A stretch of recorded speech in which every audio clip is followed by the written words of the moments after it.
presentation titled Forgotten: Alzheimer's Dementia.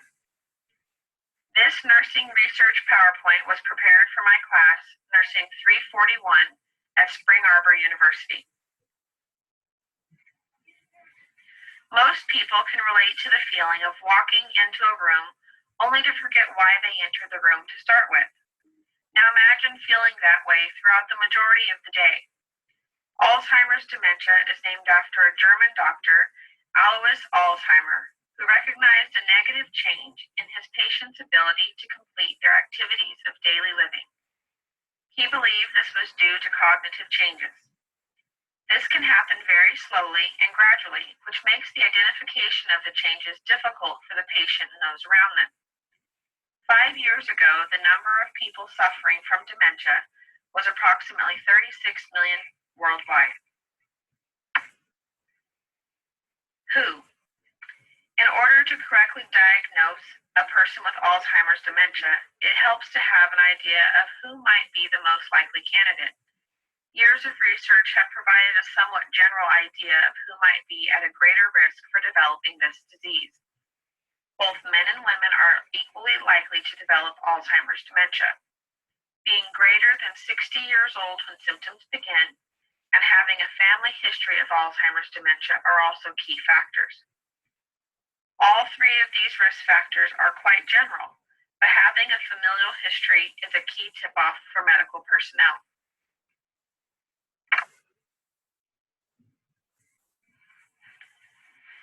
There is very little definitive research regarding the pathophysiology of Alzheimer's dementia. It is generally agreed that Alzheimer's dementia develops when there are changes in the white matter of the brain. More specifically, white matter ischemic damage is thought to be an important contributor to Alzheimer's disease. Restoring the lack of perfusion and oxygenation reaching the brain's white matter could potentially hold the key to finding a cure for Alzheimer's dementia. The most commonly recognized symptom of Alzheimer's dementia is memory loss, but it isn't simply the loss of the ability to recall information that lends toward the diagnosis. Due to the damage within the brain, the ability to obtain newly acquired information is a more decisive indicator. A list of symptoms that are indicative of Alzheimer's dementia are memory loss, confusion, disorientation, suspiciousness, and troubles with talking, walking, and swallowing. Although these symptoms could point to other diagnoses as well, when all of the symptoms are present, it is likely that the person is experiencing Alzheimer's dementia.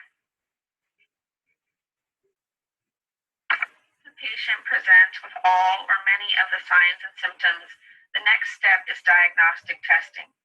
Much of the diagnostic testing is to identify the presence of Alzheimer's dementia is image-based. The following tests are utilized to identify the reduced brain size due to lack of perfusion: PET scan, CT scan, and MRI scan. There is also a test that can be ran on cerebrospinal fluid to identify the presence of vascular endothelial growth factor, or VEGF. Identifying VEGF concentrations in the cerebral cortex and CSF can be indicative of Alzheimer's dementia.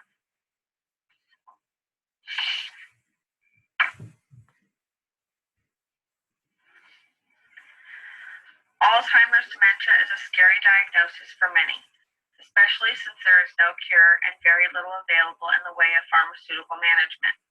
As the patient's disease progresses, they lose more and more cognition. Ideally, the disease will be recognized early in its onset so that family and medical personnel can help the diagnosed with living safely. If management is facilitated well, then the patient should have fewer occasions to be a danger to themselves or others. Thank you for reviewing my PowerPoint on Alzheimer's dementia. If you would like to research further, please review the following references.